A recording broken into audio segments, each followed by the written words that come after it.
Welcome to Rates and Barrels, presented by Topps. Check out Topps Project 70, celebrating 70 years of Topps baseball cards. Derek Van Riper, Eno Saris, Britt Giroli here with you on this Thursday night / Friday morning, depending on when you consume this pod. Hopefully everybody out there can enjoy something resembling a longer weekend with the holiday coming up on Monday. I think we're all in need of a little downtime here.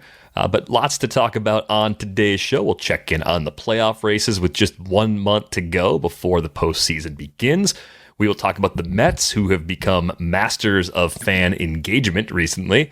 And we'll look at September call-ups for some possible impact players that have been called up here with roster expansion happening on Wednesday. Let's go right after it and start with the playoff races. Britt threw a question at us on Slack that I want to open with. Do we want Yankees-Red Sox in the AL wildcard game? And I think when it was thrown at me this morning, Ian Kahn said, how about Garrett Cole versus Chris Sale in a one-game playoff? And that got me pretty excited. So my snap answer to your question, Britt, is, yeah, I think I do want that on the condition that it is, in fact, Cole versus Sale. Yeah. Well, right now, Cole is lined up already for that wildcard game. So, if you're the Yankees, and I think they kind of have resigned themselves to being the wild card team. They don't have to worry about trying to pitch Garrett Cole that last series down in Tampa. It should already be decided by then, which is kind of good. If they were closer to Tampa, they would run that kind of risk of, should we pitch Garrett Cole and try and win the division? But then, oops, we don't have Garrett Cole for the wild card. So I kind of agree with you. I think as long as the Red Sox aren't decimated by COVID and we get to see like a good game, yes. Oakland Yankees would be really good too, just because Oakland is pesky. We never know what they're going to do, and anything can happen in a one-game wild card. But some history there too, right? There would be a rematch. Mm-hmm. Not the same amount of history as Red Sox Yankees, though, I guess. Yeah, not quite the same as that rivalry, but I think that'd be a perfectly fine AL wildcard game. I think the bigger question, though, that Britt threw at us, which is also a great question, is who are the three best teams in each league? And for me, the American League is really easy. Finding the third team in the National League was particularly difficult. So I thought in the AL, it's Rays, Astros, White Sox in that order. To me, those are the three best teams in the American League right now. And that's not to say that the Yankees or the Red Sox couldn't do damage in the postseason. I think they certainly could. There's enough good on those rosters for those teams to hold their own against those first three. But I think the NL is way less clear. The Dodgers and the Brewers seem like they're kind of in their own little tier right now. But I'm curious who you each think is the third best team in the NL right now. What do you think, Until was it 2 days ago, the Giants had the best record in baseball? Rough week. I don't know. We attended a game where they didn't look amazing, and then the Brewers kind of tore their doors off. Really, I mean, even with the win today for the Giants, I think that I don't know. The Brewers look like the better team. Even today, there was like a Dames foul ball in the ninth that might have cut it to 5-3 if it had been a foot more fair. So I don't know. I say the Giants, though. I guess. Braves. Yeah, clearly. I was going to say, isn't it kind of funny that we're not even going to debate that it's the NL East, whoever wins in the NL East. Yeah. The Giants, you could make the case that the Padres have wildly underperformed, but they're still probably better than whoever wins the NL East, right? Mm-hmm. Don't you guys feel like? So I think so. I agree. I'm going to go with Giants. I'm so glad that the topics that I threw out there are being used on this show, Derek. Hey, come on. I'm always open to ideas. I think it's a good time of year to sit and we only have a month left. And I think it's really easy to say, this is how it's going to go because this is how the month started. And that's because nobody can ever imagine 10-game losing streaks and 13-game win streaks, right? They're hard to predict. I will say, when we're talking about teams that may sneak in, if the Cardinals get into the playoffs, they could be very dangerous. Let's keep in mind that 10 years ago, a wild card team from St. Louis won the entire thing. So I think we talk a lot about strength of schedule with a lot of these teams. Like if the Padres make it in and make it through the wild card, would you want to play them? They've basically been playing only playoff teams for the last month, right? Isn't there something to be said for strength of schedule if you can manage to make it through? Same thing with the Cardinals. They have a tough schedule too. Versus like if the Phillies sneak in and they've been playing, the Orioles basically and the Pirates, then all of a sudden they're playing the Brewers and Woodruff's throwing 97 wherever he wants. And they're like, whoa, is this the same league? I think there's something to be said for like strength of schedule on the flip side that, everyone is talking about it and using it as a predictor. And that's great, except the Colorado Rockies are a 107 win team at home. So they really throw a wrench into the predictor depending on where you have the Rockies. They're a losing team, yes, but nobody wants to play them at home. No, playing at Coors Field when your season is on the line, even if they have nothing to play for, it's like playing in a fun house. It's terrible. Like, it's not fun at all. It's just miserable. I like this idea, though, because everyone's talking about how bad the San Diego Padres schedule is. But if they make it through, because their pitchers are all going on all cylinders. Like their big four, their sort of front four starting pitchers get it back together, and their Musgrove, Darvish, Paddock, and Snell are all just clicking. That's how they make the playoffs, because the opponents are so good. They have to beat the Dodgers. They have to beat really good teams to get in, and the only way to do that is to sort of click as a team. So, yeah, I kind of think that, like, if the Padres make the postseason, I think they're about as dangerous as anybody else. In fact, I could almost make the argument for them over the Giants, because I see some, like, high-end talent there that I'm not sure the Giants have. And if they're all clicking, then it's like a sort of a different conversation. Yeah, I think there's a few keys for the Padres. One more recently has become Yu Darvish, who is not pitching very well. They've been able to fix Blake Snell, like we talked about on Wednesday's show, in part by just simplifying the arsenal, ditching the changeup. They have to get Darvish right to be their most dangerous self. To be a legitimate, good playoff team, they need 3 healthy, quality starters. I think Snell's pushed his way back into that group just as Darvish has temporarily fallen out of it. So if it's a health-related thing, I don't think the Padres have the luxury of giving him rest right now. They have to keep pushing him out there, because my concern with the Padres a couple of weeks ago was that they'd go through this difficult stretch of schedule, but they would burn out their bullpen over the final month of the season. So the bullpenning approach they were using a year ago in the playoffs wouldn't be as effective, because so many of their relievers would be running on fumes in October. Like, that's been the lingering concern. But one way to get away from that is to have Darvish and Snell and Musgrove and even Chris Paddock pitching reasonably well. If you're getting 5 innings consistently from Paddock, that's at least not a complete drain on the pen on the days that he goes too. So I see them. I think the way I would summarize this is, I think the gap between the Giants and the Padres record-wise is wider than the actual gap in talent. I think you could probably talk me into the Padres as the 3rd best team in the NL, but I think rationally, I think because of the moves they've made at the deadline and because of their depth, I would still take the Giants slightly ahead of them. And I'm saying this if you're watching us on YouTube as the guy yet again wearing a Padres hat. Why does he always wear a Padres hat? Because his other hats are still packed in a bag somewhere and he hasn't found them. No, but like the things that the Giants are better at than the Padres are things that'll win you games over the regular season, but may not win you like the games in the postseason. The things that the Giants are better at are like, when somebody gets hurt, we have a good replacement.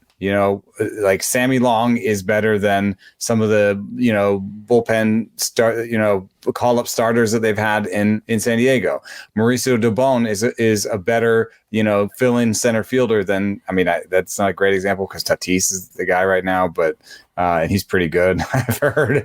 But you know what I'm saying is that sort of depth stuff that I think the Padres need to work on. They need to work on their depth. And that's been a big part of why they fell back when they started to have all these injuries. But then you're talking about a 5-game series. Now you're like, who's your starting lineup tonight? And who's your starting pitcher tonight? As for Darvish, one thing that we found when we were doing the research for Pitching Plus was just that stuff stuff stays with you from year to year, but it's command that's kind of finicky. and kind of goes in and out. And that's what I'm seeing with Darvish is just like, if you look at, his best years, he has a really low home run rate and a low walk rate. And his worst years, he has a big home run rate. That's all command to me. Right. And I think command can waver in the event of a lingering injury, which is what he's been kind of dealing with for a little while now. Or a certain enforcement situation. Well, do you want to go down that rabbit hole? Not really. That's what I figured. Throwing shade. I mean, obviously, what's kind of funny, and I'm glad you brought that up, remember how this was the hot storyline in baseball? We haven't heard about it at all. Are guys complicit? Are they? It is something that I do talk about with coaches and stuff. I mean, when I wrote about it, spin coming back a little bit, I got a text from a coach saying, yeah, I'm glad you wrote that. It was a hitting coach, but he was saying, like, I'm glad you wrote that. We're seeing spin come back. It is, I think maybe the effect on the game overall wasn't large enough to capture people's attention, maybe a little bit. You know what I mean? Like, we did this and strikeout rate went down 1%. It's like, okay. Are we supposed to be super excited about that? So because it didn't change the game fundamentally, people are like, maybe it wasn't as big a deal as we thought. I still think it was a pretty big deal. And I think selective enforcement was a big deal. You never want to have a rule in the books that somebody at some point could just decide they want to take advantage of because the stakes are too high. But it's also something that somebody told me about the steroid crisis. The guy who reported on, remember Mark McGwire had the androstenone or something in his locker? Yeah. Remember somebody like reported on that? I actually remember this as a kid. I found it kind of weird to me. He came out with that, and then he got vilified. And there was people were like, why didn't people report more on steroids? Well, one guy tried to, and he got beaten into the ground. Like, I think he almost got beaten off the beat. Like, he wasn't like a baseball writer after that. And everyone's like, oh, you're not allowed to look at you. But why are you looking in his locker? Oh, that's totally fine. It's totally legal. Well, now it's not. So it actually was part of the problem. And he was just trying to do some of the reporting on it, So I don't know. I think there's a lot of different reasons that. And also, last thing is, it's kind of inside baseball, right? It's kind of like you have to explain why it matters. You have to explain what spin rate is. You have to explain. Right? You have to explain a lot of things before somebody understands why it's a big deal that somebody put pine tar on their fingers. Yes. I also think they've stopped televising the checks, right? I haven't seen one on TV. And so there goes then you're not talking about them, right? People aren't Which I would prefer, but yeah, I mean, it does lead to a difference in public opinion about it. They were showing it on the scoreboard. And they didn't catch anybody. That's the last thing. They didn't catch anybody. People care about names. Yeah. Caleb Smith and shrug. That's not moving the needle. Yeah, Hector Santiago? Yeah, doesn't matter. Like, not him as a person, but just the fact that he got caught, that doesn't matter. The last thing on the playoff race, I was looking at the Pythagorean win-loss records for teams. The Dodgers, kind of in their own tier, 89 and 45. Rays, Astros, White Sox all clustered together at 83 and 82 wins, respectively. The Giants actually do come in second there, so based on that, they'd be in that big three along with the Brewers. The Jays would be the next team on there, so maybe they've been a little bit unlucky this year. Oh, they have. They have a run differential that's twice as good as the Yankees. Brutal. Yeah, that's the team I wanted to see in October, but I think they might be the best team that gets left out. I could buy that. So it's still good long term, right? Like, who are they going to lose? Maybe, I mean, Ray's a big deal, but maybe they can sign Ray. They got Barrios. Like, they're going to sign some other pop-up starter. Like, I don't know. They have a really good young group of hitters. Yeah, they'll be back and certainly in the mix again next year. I'm surprised Britt thinks the Cardinals are still alive. I mean, other than they're the Cardinals. I was kind of surprised by that too. And they're always alive. What is it about that team that you like, Britt? What speaks to you about the Cardinals? Nothing really speaks to me. I just think they're sneaky. They're like hanging around here. Yeah. They've been hanging around here in the NL wildcard race, right? So they're always solid, I guess. Oh, listen, Wainwright just turned 40 and he's still pitching really well. Yeah. It's interesting. Verlander is close to 40, right? Scherzer's 37. Like, as much as the game is getting younger, there is this faction of older guys. Nothing speaks to me. It's like I don't watch them and say, like, wow, this team should run away with it all. But they're not catching the Brewers. We know that. But they are, and they have been hanging around in this race, in the wild card race. So, like, all it takes, as you guys know, is a hot week. And if they get in, could they be dangerous? I guess. So. I mean, I think they need Flaherty back or something. Who's their second best pitcher? The Flaherty issue is, I mean, they said they didn't really say he's out for the season, right? But they kind of also didn't set a timetable on him, which in September means you're out for the season, right? It's pretty rough. Strained shoulder. I don't know. You know, Edelman's having a good year, though. Wasn't he just named Player of the Week? Yeah, they have been. They've been beating the Reds a little bit. Like they've been. Who they have to beat to get to where they want to go. That's right. That's right. But just when I look at the team, I'm like, who's your second best starting pitcher? And like, they're kind of rotating through closers now, and like. Yes, but once you get to the playoffs, it's not the best. It's just getting to the playoffs, right? It's never the best team it's almost never the best team that wins the World Series. Like Buck Showalter used to have this great saying, like, there's no Cinderellas there's no Cinderellas 100 once you make it. Season. Yeah. Once you make it, it's a total crapshoot. Who's going to have a hot week or two? That's all it takes. Yeah. People kept like pooping all over the Nationals in 19, and they just like stormed all. Like, they don't have a bullpen. How can they win? Like, my hand is also raised because I also was like, they don't have a bullpen. How can they win? It's all about bullpens. Well, they turned that whole thing on their head, right? So my team like that is kind of the Red Sox, I think. Yeah. Like, so, yes. Again, I'm sorry for saying, hey, are the Cardinals still alive? But I just thought it was a fun topic to debate. Yeah. You bring me on this show to spice it up. So. No, but my team kind of like that is the Red Sox, because right now it looks like they're kind of in a disaster piece theater where like COVID, and they called a guy up, Jack Lopez. Oh man, he has been in the minor leagues. What was it? I need to get this right. He was drafted in 2011, and he just made his debut. I guess there's been like 30-year-olds and 31s. He was only 28, but that's still a long time to be in the minor leagues before you get your debut. And the reason why is because everybody has COVID on the Red Sox. And so it's kind of easy to lump them in with like the Mets and be like, oh God, here's a team in a tailspin. They're not going to make it. But if they make it through the COVID situation and they get their guys back, they actually have like marshaled this team to the point where like they kind of papered over most of their flaws. Their bullpen's not amazing, but they've got some good arms back there, and they've discovered some guys over the season. Their rotation's not amazing, but they're going to have two guys at the top that can start in any postseason series. And that wild card game, Sale versus Cole, I think that'd be an amazing game. I think that'll be a really good game. And it's basically a coin flip in terms of win probability, I think, for either side of this. It's going to be close to that. And if you only have to use 2 or 3 of the Red Sox relievers, their 2 or 3 best relievers, when they're pitching well, are probably on the same level as the Yankees' 2 or 3 best relievers. So, if that game goes 15, then in that case, sure, the Yankees probably swings back around to the Yankees, yeah. But in a normal, like a 9-inning game, the season on the line, Cole versus Sale, I think the Yankees would only be a very slight favorite there. So I could see people sleeping on them just a bit if they get there. The playoff team that no one talks about, the team that was an easy best 3 in the AL that gets no attention, it seems like, is the White Sox. Yeah. Right? How often do people talk about the White Sox? And they've had a bunch of stuff go wrong. And part of it's that they're in what I think is pretty easily the easiest division in the league. So maybe people doubt them for that reason.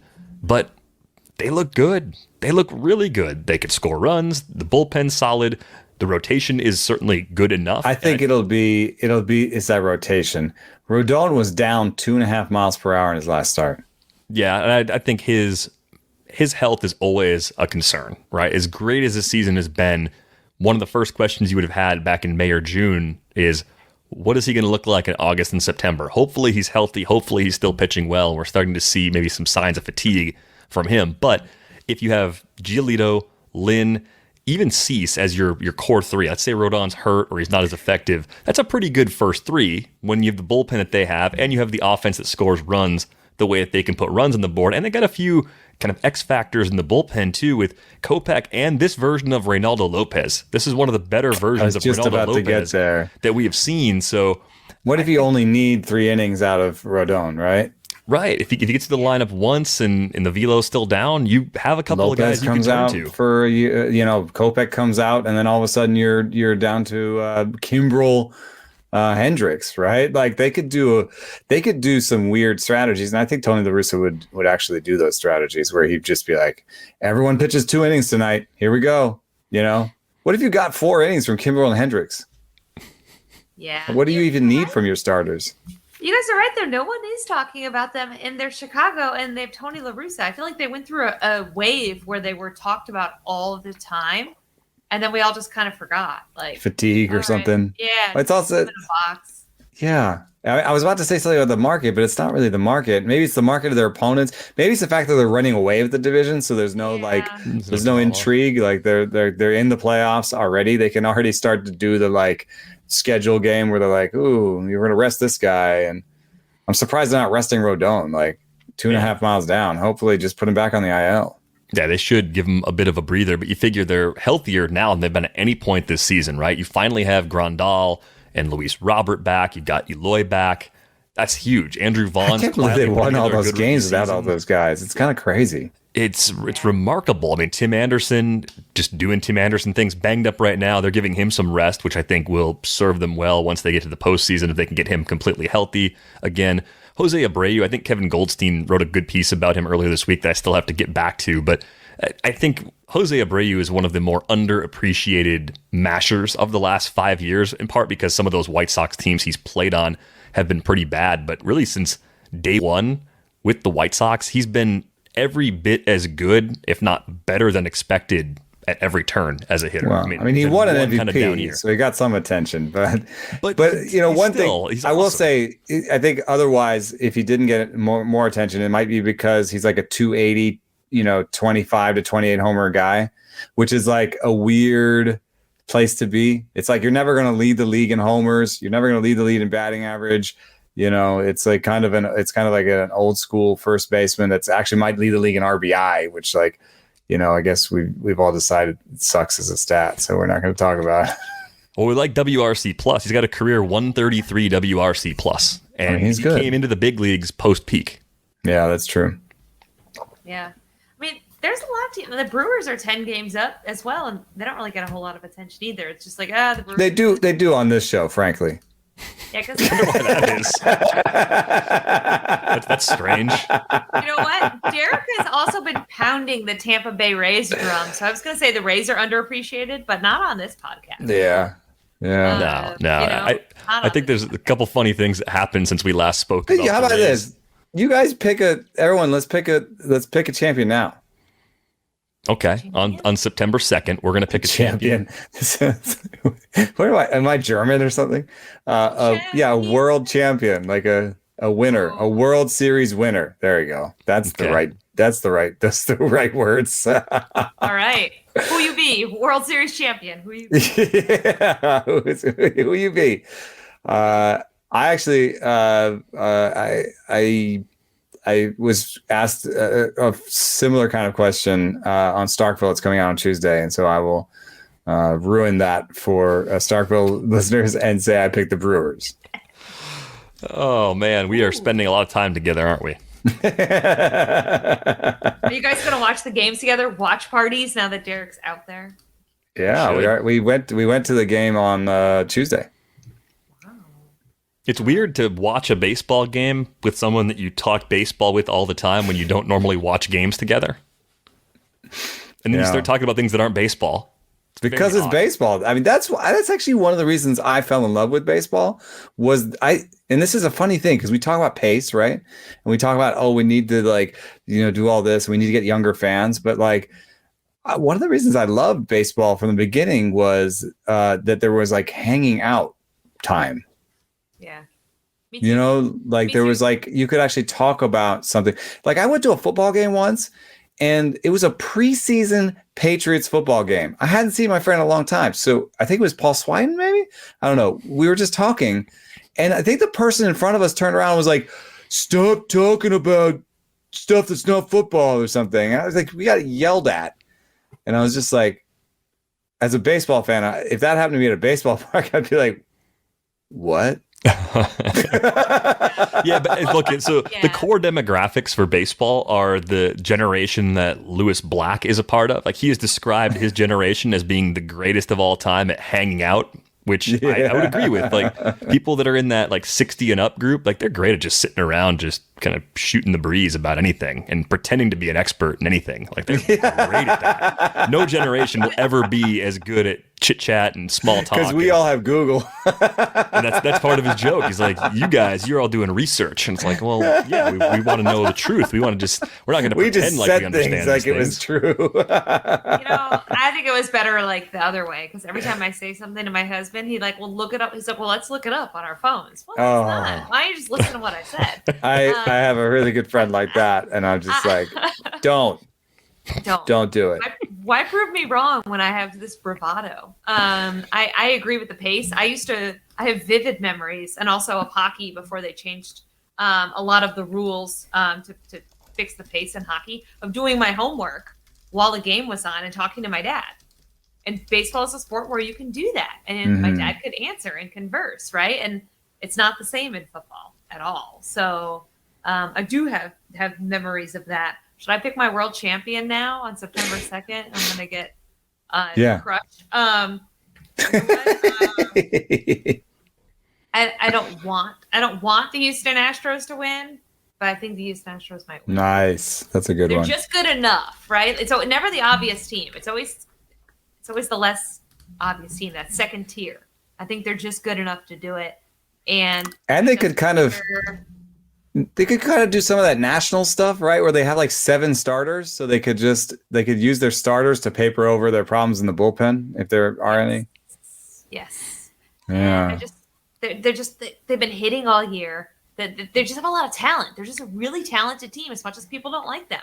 They're really talented. They are good. And I think back at the beginning of the season, they were a good bet just based on the odds, too, over at BetMGM. I swear during one of the promos. Oh, they're your Astros, Britt. Yeah. He's taking the moniker off his shoulders. I'm so glad. It's like, I don't know what they call this game anymore. When we were kids, we called it Old Maid, where you have the one card that you don't want to get. Well, that's what the Astros are on this show. It's a little problematic now. We have to come up with a new name. Yeah, I'm sure they call the game something else. So I apologize for not knowing. I don't have kids, but they're now your Astros, Britt. Yeah. And I'm not taking that card back out of your hands. As much as I think they are legit, I think they could just as easily, cruise to the AL as any other team, because I think they do have the star power. I think it's nice to have the experience of having been there before too. It's just an extra bonus, not necessary, but it's good to have it. I think it's the Dodgers. I said this on the Athletic Baseball show that'll be up on Friday. I think the Dodgers are, maybe you guys disagree with this, but growing up, the Yankees were the team to hate because they got all the best free agents, they made all the trades, they spent all the money, and they won all the time. So if you didn't live in New York, if you weren't a Yankees fan, you just didn't like the Yankees. They were the evil empire back then. They've been replaced. They are not the most evil team in baseball. The Dodgers are the most evil team in baseball. You have to win a lot to be evil, right? Like you have to win championships, and you have to like win the division every year. Yep. Yeah. But here's an interesting thing I found when I looked at the trade deadline and whether or not like all of the consolidation of power that we had in this last trade deadline was actually good for baseball. There's actually evidence across sports that dynasties are good for the sport. And I think it's this sort of evil thing. First of all, dynasties mean that you have repeat, especially for casual fans, you have repeat faces you recognize, right? Oh, Corey Seager's back. Oh, Justin Turner back. Oh, the guy from Lord of the Rings is back. And so you'll have to figure out who that is, but once you get it, you'll know exactly who I'm talking about. I'm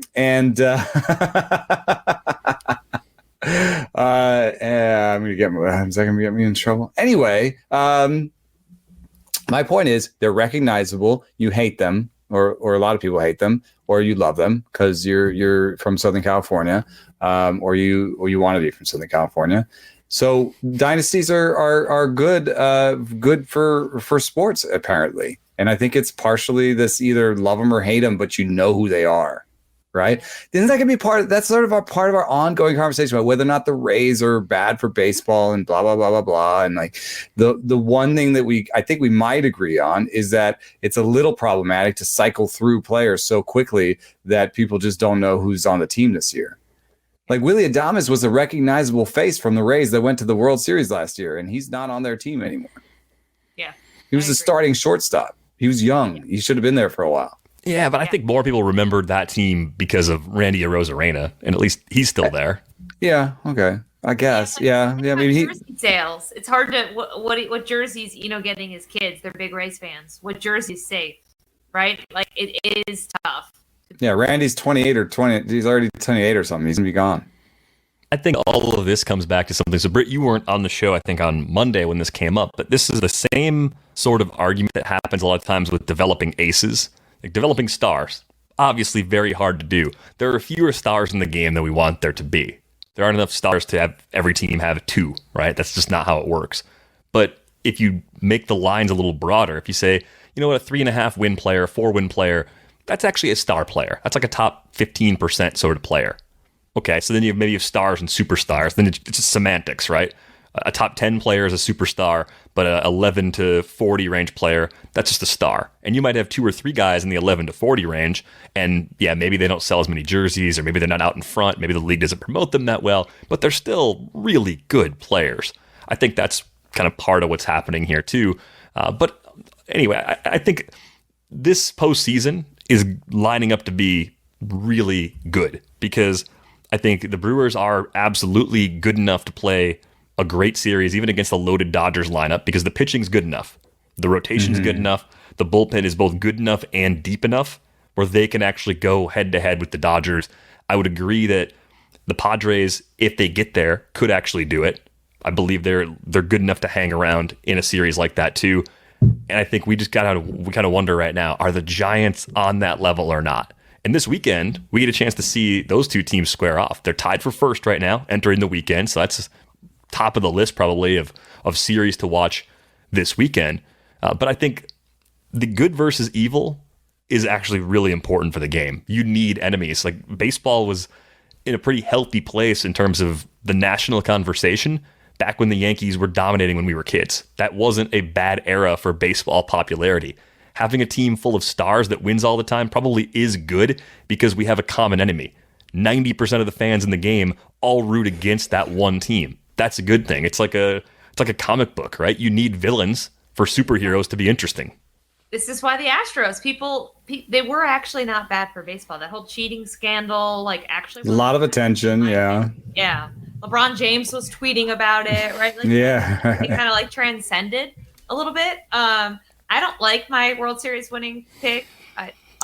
Derek, I don't know if you like your Dodger pick. I like his Brewers pick. I'm just leaving it on Mine the screen. Is fine because it's just it's fun. It's somebody who has won in a long time. They seem young and exciting, and they do actually have some stars. They're not quite Razian, they signed Christian Yelich to a long-term deal. They want to keep him around. May not work out for them, but it's still fun. He's still the face of their franchise. Still a guy who's going to be around. So, and actually, some of my optimism is actually based on Christian Yelich because his work at the plate is fine. In terms of his eye at the plate, it's fine. So I feel like you give him a cortisol shot at the right moment, and you get 3 weeks of mashing out of him, and that might change everything. Forget cortisol. Give him Toradol. The next step up. It's is that the same sort of deal, local painkiller type steroid thing? Yeah, although it has some serious long-term ramifications because I asked one of my trainer friends about it once. He's like, yeah. I'm like, well, pro athletes do it. He's like, yeah. That's why they break down so hard after they're done. Oh gosh. Basically, yeah. So I was talking to Blake Trinan. He said he doesn't even get cortisol because he said all you're doing is it's on top of it's just making it feel good so that you can keep playing. And he's like, but if it hurts, you're doing something wrong.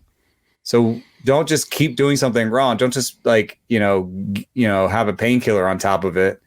You have to do something. You have to figure it out. Yeah, it depends on the injury. But I mean, speaking of like picks, or things you really don't want to happen, do you guys think Bryce Harper's gonna get some serious NL MVP steam here? Deserves it. I mean, Tatis. I think it actually. It's going to sound like this is. I'm annoyed and this is stupid, but I think it actually might matter who makes the playoffs, because WAR is not exact to a decimal point. So I would never, if I had the MVP vote, I would never be like, well, Bryce Harper has a 6.2 and Fernando Tatis has a 6.1, so therefore it's Bryce Harper. So I think it's actually okay if you have a bunch of guys who have 6 wins, you might have 3 of them, to be like, okay, let me consider some other factors, and I think it might be okay if one of those factors was what happened with that team. Is it possible? Is that a crazy Here's my old time radio voice.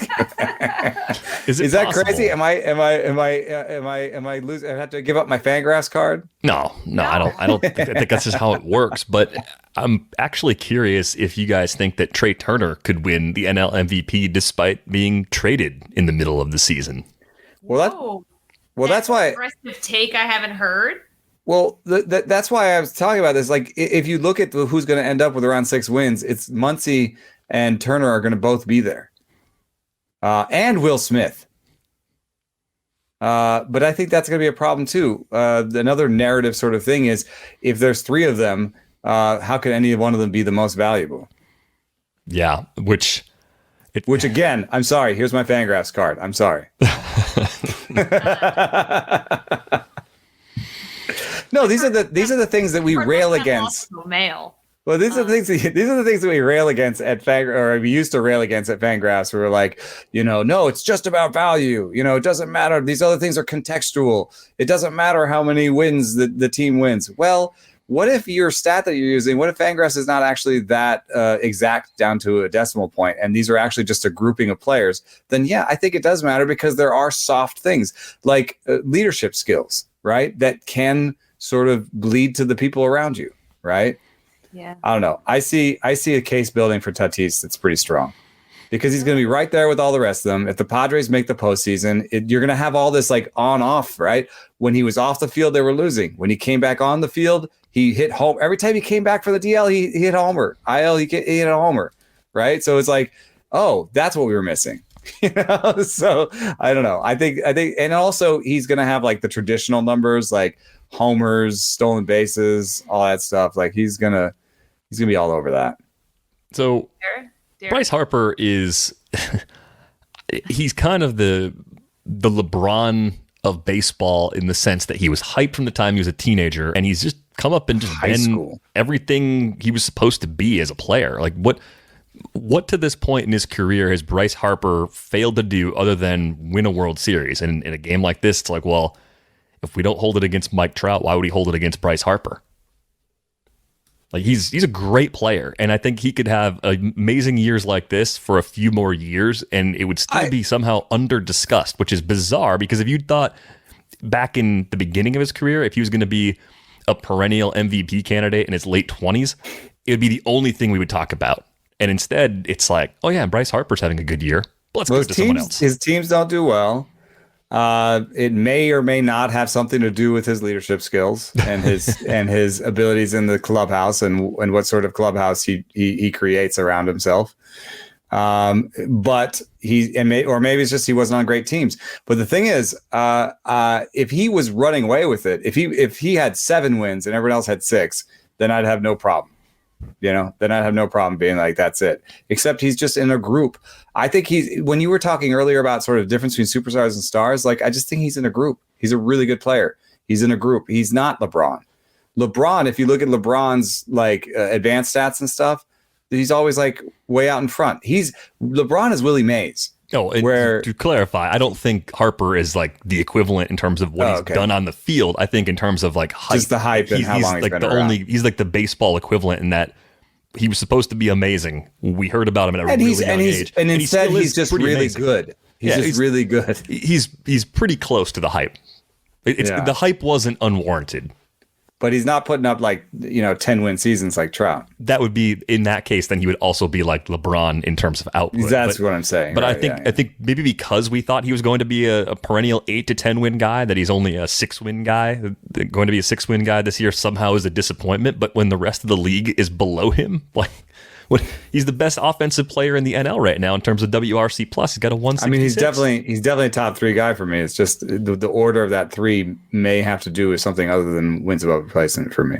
Sure, and I think quality of team is a fine tiebreaker for these types of awards. I mean, what do you think, Britt? You've voted on these awards before. How do you much have this vote? You don't have this vote, do you? I don't have this vote. I'm just here to stir the pot, guys. You know, the Cardinals, Bryce Harper. Tommy Edman is the MVP?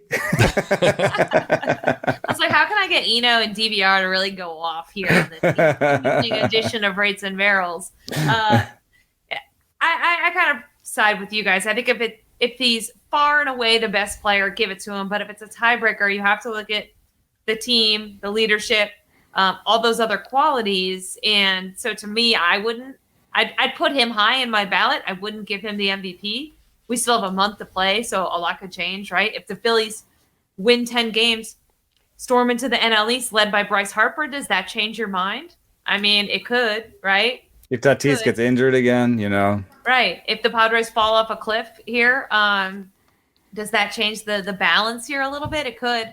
And as much as we don't want to admit it, I think the media bias certainly plays a role here. Everyone loves to tease. He's friendly. He smiles. He does interviews.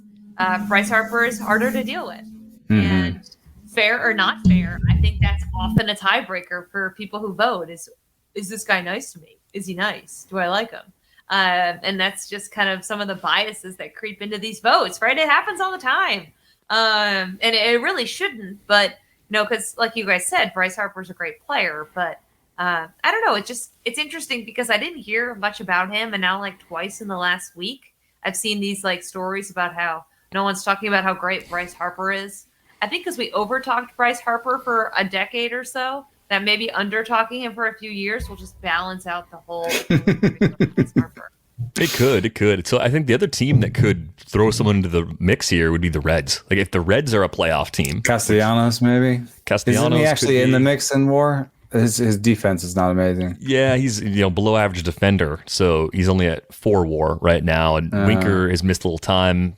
He actually has more plate appearances than Castellanos, but his defense is a little worse, so he's a little further down. But Joey Votto kind of ticks the box of, hey, he's kind of popular and people like when he talks, and he's had this sort of rebound season that sure is a good story. So I wonder if the Reds get really hot in September and find their way into the playoffs, if we'll see Votto sort of surface as a late season candidate for NL MVP. I never would have expected that, but just seems like it's a possibility. I just want to get him some hardware. I don't know what it is. He has the best ISO of his career at 38. This is what? Doesn't normally happen. What? I love him. God, I love him. Didn't we come up with awards one year? And we should do an award for the end of September, and we will just go ham on Joey Votto. What is it? Let's give Joey Votto the Joey Votto Award. Does anybody have that 3D printer we were looking for a while back? Drop us an email. And also let us know, would you like for The Athletic to fly the 3 of us to a playoff game to do these games live together? I would. Sounds like a great time. That would be good. That'd be fun. I thought you were going to say fly us out to do an award show and just hand players these little trophies. That would be excellent. Mostly because I could see Eno wearing this suede suit or something totally out of control. That you're yeah, that's Eno. This would be my first interaction with many of these people, so I'm sure it'd be a great first impression to make. And no one's ever seen me in a suit, so what kind of suit would it be? I'm literally thinking purple suede, something completely all observation. And you're that's I'll get my tailor on it. So I think there is a pretty interesting thing happening in Seattle that we should talk about, which is weird. They're kind of a sneaky hanging around playoff team as well. They are not good based on Pythagorean win-loss, but hey, you know what? You do the opposite of Toronto and you hang around longer than you should. You start to play a little better with that young core you got, and maybe, just maybe, you find yourself playing into the last days of the season, possibly finding the second wild card. I don't think that's going to happen, but We saw extensions for the manager, Scott Service, and for Jerry DiPoto. I believe was also promoted, no longer the GM, but has a team president-y sort of title. So, do you feel like this was deserved, given that the Mariners probably arrived a year or so earlier than expected? Do you buy that their overall improvement as an organization, regardless of what you think about them for 2021 specifically, merits both Service and DiPoto getting the extensions? I don't know. Wow. I don't know. I see pretty compelling arguments in both. I see pretty compelling arguments in both directions. And in fact, I got attacked for this on Twitter the other day. I don't know to talk about that. Here's the thing. Here's the good. They have found guys. I have in front of me Steamer's updated projections. So that would be like over the full course of the season, what they think they'll end up with, right? And you're talking about above average is 2 wins, right? So they've got France, Seager. Seager's not going to be there, but so let's take him out because we're talking about core. France, Crawford, Haniger, and Toro are all above average players, right? So that's France, Crawford, Haniger, Toro. That's 5 guys. 4 guys? 4 guys. Mm-hmm. Let's say a healthy Lewis gives them a shot at 5. Between Lewis and Kelenic, maybe it's 5. I did some research where I said, what is enough to be a core? And the answer was 3 or 4. 4 above average young players was good enough. That's enough to be a core. But I have seen other people point out that we've been talking about stars and really really above average, 3-win players. Think about this. If you have a bunch of average players, you're 81 and 81, right? Mm-hmm. So it's not that great that their guys are like 2.1 win guys. It's like, okay, you're an 82 win team. And that is what we're waiting on for them, is something beyond that. Kelenic maybe could still be it. Julio Rodriguez could be it. Noelvis Martez could be it. But in terms of like what they have right now, it does not look like a core of a comfortably above average team. So it's kind of a little bit funny to get a big extension right now, I think. Yeah, maybe it's a tick premature, but it was 2 years, right? It wasn't like 5. So get it. It's kind of poop or get off the potty extension, I guess. Right. This is your shot. Yeah, I was kind of mad on it, and baseball people that I talked to were kind of like, "What have they done, really?" Right? And so you're right. Like, what have they done? They've gotten a good farm system. We'll still have the Orioles. I do think Seattle is set up to be better sooner than Baltimore, but I don't know. I think a lot of the times these extensions are based off of what they aim to do here. And you're right. If they're not good in 2 years, it's an easy decision to make. To me, it was just kind of like one random. Were they expiring at the end of this year? Do you guys know? I don't recall. Yeah, because the weird thing now, this new trend in baseball is that nobody talks about how long these deals are for or how much money they're for these like upper echelon front office guys. So nobody really knows. Like, they don't really want the media reporting on the lame duck, right? There's that whole lame duck philosophy. They don't want to know when it's over, so that we don't spend a whole 2 months writing, is Jerry DiPoto going to get extended, or is he going to go into next year as a lame duck GM? Yes, I'm glad you brought it back for another line. So if that's the case, like if they were extending, like whatever, give them the 2-year extension. That doesn't really bother me. If they had another year or something and they did this kind of prematurely, I would be a little more like, meh. But there's just so much we don't know in terms of these contracts. I'm fine with it. It's whatever. I think the biggest obstacle here in baseball front office wise is the Mets, and it's not even close. So Seattle, like in their big news, kind of got buried in the week that was the New York Mets anyway, for me. I would say that's something but hey, give DiPoto some credit. Like, he's not like he doesn't that stuff's not going on around him. He seems to be hiring some decent people around him. They're not like, a DUI, and I mean, I don't have to list all the stuff that the Mets have done. Like DiPoto hires decent people. The farm system has turned out some wins. They seem on the cusp. I mean, I'm now again arguing in the other direction that like he's done a decently good job. So it's a meh. It's a meh. So Britt's on meh. Eno has started to argue both sides. So I guess I have to pick a lane on this one. I think it makes sense. I think 2 extra years, assuming it was going to be up at the end of this year or possibly at the end of next year, makes sense. A 2 to 3 year window for this team. If they go to the playoffs in the next 2 to 3 years, then it's success. This is an organization that hasn't had a lot of success.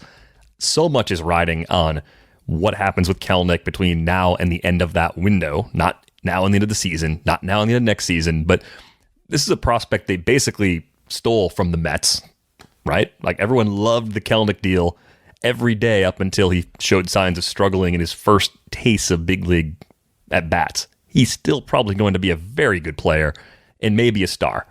But you have Rodriguez, like you mentioned, Noelvi Marte looks like an impact player. George Kirby will be joining that rotation soon.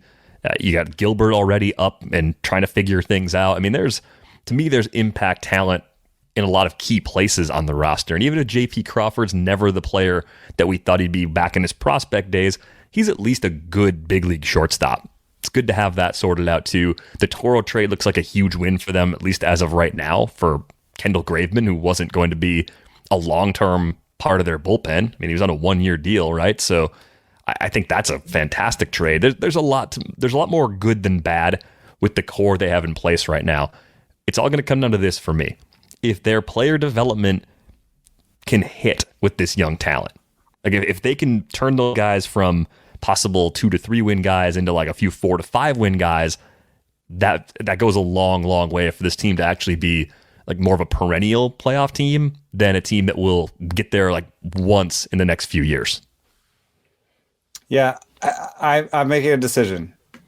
All right. And I know you're all just on the edge of your seat. What will he say? No, I think it's a positive. I think he's done a decent job. I'm going to go back to that research that I've got that said that 4 above average players is a core. And one of the last things I want to add is that they haven't really spent money while he's been there. And it strikes me a little bit like the Padres, where they were, bumbling around at the sort of 90 to 100 million payrolls and bumped it up all the way to 200 right now. But, I think the Mariners could live again at sort of 140, 150 million. So that's why a core of young, above average players, is good enough, because you can add a star in free agency. You could add, for example, if you put a Bryce Harper on this team, that changes the whole complexion of the team. You know what I mean? So I think that they could be major players on a surprise free agent, thinking that, hey, now we're going to hopefully add at least 1 star out of our young guys. And if not, we've added the star in free agency, and we have this cheap above average crew of Toro and France and et cetera. I mean, I think that's what you do. You build, and then you spend at the right moment. And I think he's building, and as long as he spends the right moment, it could come together. Yawn. This is a long conversation on an essential wait and see. We're going to wait 2 years. We're not going to know. Nobody's going to know. Good point. We are talking about an extension for a team that's probably has a negative run differential, is probably out of the race by now. Well, then it comes to, are they spending that money this offseason? And if so, who are they spending it on? Are they a team that gets in on Chris Bryant, possibly? I think that'd be an interesting replacement for Kyle Seager. Yeah, I'm curious to see if they're in the mix, because they do have money to spend when the time comes. And if they believe that core is closer to turning the corner than not, you go ahead and start spending it now if you think there's like the Manny Machado deal. They got to make their Manny Machado deal. Yeah, and maybe I think there are still some teams willing to dump good players with big contracts. Maybe it's a trade. We know DePoto loves to trade, so maybe they're making a deal for somebody that we're not even thinking about being available, because this is a free agent class that's rich with shortstops, but it's not necessarily loaded with everything. So you may have to be a little bit creative with how you find that long-term building block. Or you sign one of those shortstops and play him somewhere else. Yeah, you could sign Simeon because he falls too far and he's a little bit too cheap. Yeah, push someone else around. It'd be a little awkward to sign Corey Seager and let Kyle go, right? Not going to do that, are they? Or do you wait a year? Do you wait a year and sign Trey Turner as like a build around guy because you're not going to be a good team next? You're not going to go for it next year, right? I don't know. If this I was just looking up also some of the details, and you're right, Britt. Like they don't put like when so in this piece I'm reading, it says that Dipoto was in the final year of his deal and got a multi-year extension in 2018. It doesn't say how many years that extension was in 2018. It's this weird new industry trend. And so now we get a multi-year extension again on Dipoto, and so they tell you it's a 2-year extension, but 2 years to when? Like, how many years do you have left? So it's kind of hard to know. But I think if it's only like a short-term extension, I think they might actually spend some money this offseason, because I think the fire is a little bit under his butt, because they're probably going to miss the postseason. And, you can't keep selling your owner on the kids are coming, especially if a couple kids come up and struggle. Who wins a playoff game first, the Mariners or the Mets?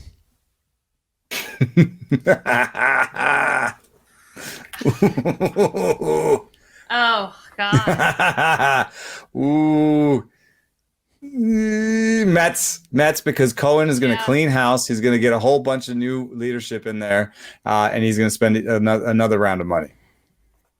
He's got to. I think he's realizing that it's actually not that easy to own a successful baseball. He's going to chase bad money with more bad money. He's just going to. Yeah, you're right. But have you guys read the book about him? It's a great book about him. It's by a journalist. Cohen didn't speak for it, so it's got like all these different sources that aren't Cohen. Terrific book. That guy's not going to handle losing well, so I think you're right. I think he's going to go all in. He's going to basically, throw the ranch at Theo Epstein and see what happens here. But even if not, I mean, they're going to be good again because Steve Cohen can't handle it. He's tweeting about the hitters this year. Like he's going to be the modern day George Steinbrenner. I think he really is. If George Steinbrenner, we deserve that. We deserve that. And I totally agree with Ken's column, by the way. I thought Ken Rosenthal wrote a great pull no punches column. I love it when Ken does that, man.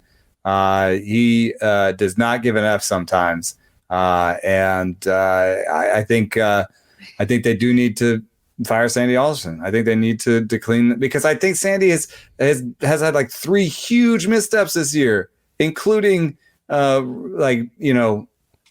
making his son the AGM. That's one that people don't talk about as much, but it's not one that was received well within the Mets. So, and just all this, like, how long can we talk about how bad and cancerous the culture is in New York and not blame the guy that was there before and is there again? Yeah, he's a common thread. Yeah. Like, how many of these guys did he hire? It's true. So how many strikes do you get? Yeah, exactly. The only other question I have about this, we don't have to get into the thumbs down and all that stuff. That story has kind of run its course for me, at least. But if you are going to really start over in your front office, you're going to let like everybody go and bring in a new front office, even if they kind of did, but not good enough. Even if you do that and you bring in Theo to do it, and Theo goes out and gets all the people he wants to get from different organizations, everybody he's worked with before that he likes, and brings everybody in, are you actually a legitimate like World Series contender immediately, or are you still kind of in that early phase? Like when Steve Cohen bought the team, he said they were going to try and win right away, but it was pretty clear that they also were going to try and build what teams like the Dodgers have. And I think he made it pretty clear that you don't get player development fixed overnight. I think that's still, it's almost like in some ways this year ends up being a lost year to getting those pieces in place because of how bad they botch things. What does Theo tell you when you hire him? Give me 5 years. Right. And I don't feel like Mets fans want to wait. What did Steve Cohen say? No, what did Steve Cohen say? He'd be disappointed if they didn't win between 3 and 5 years, the World Series. It was 3 and 5? Yeah. Okay. So now it's 2-4. Yeah, I mean it's getting quicker. Getting late early. They got a lot of issues, like roster construction. They got a lot of issues. They need to get DeGrom right. Their offense needs to hit. Michael Conforto, do you offer that guy a qualifying offer and hope that he bounces back somewhat? Maybe. What happens to Dom Smith? Is he just gonna not? Is it just that this is Dom Smith this year? Is this it here? I think they have some real issues that need to be addressed. And does it go all the way down to Rojas? Right? Does lose Rojas, who I think he's a good baseball man. But if they clean house, you're gonna have to clean it totally here. They even have stadium issues. That stadium still plays super weird, and nobody can figure out why. Yeah, they have issues within. I mean, Katie Strang and I back in April wrote about all the employment and culture issues they still had. Anyone who thinks that this was only on the Wilpons has now kind of realized that it's not just on changing ownership. You have to. Or there are still remnants. I mean, there's still some stuff that stuck around. Yes, but real change takes actual time. What's crazy to me about all the We Want Theo stuff is that Jared Porter and Zach Scott are Theo guys. They're Theo guys. Let's not act like Theo's going to come in and like build an ark and put all the animals on it.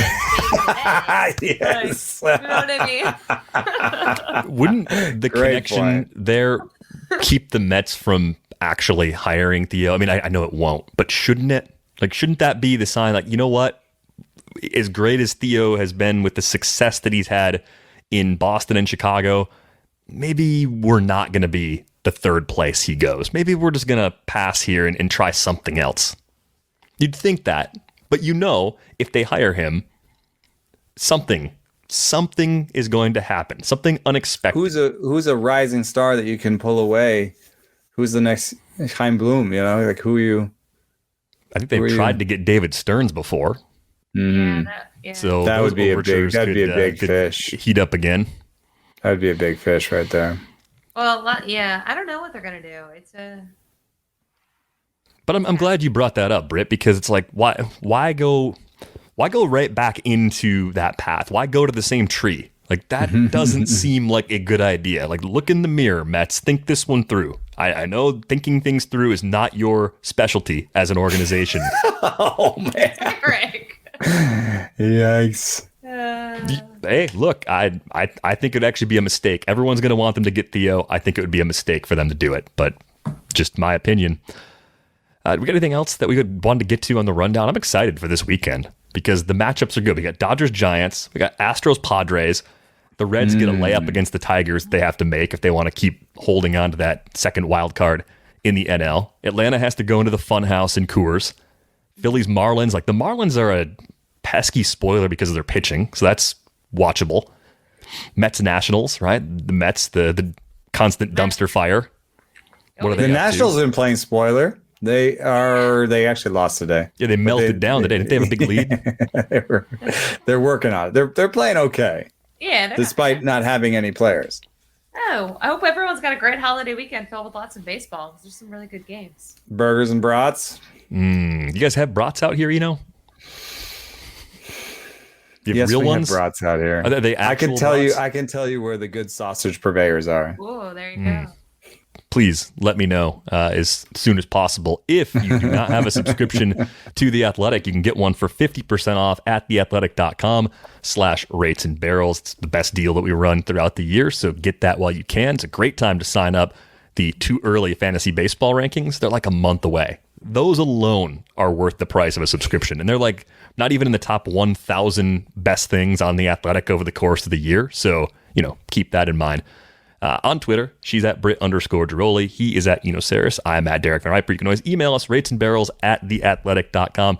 Have a safe and happy Labor Day weekend. We are back with you on Wednesday. Thanks for listening.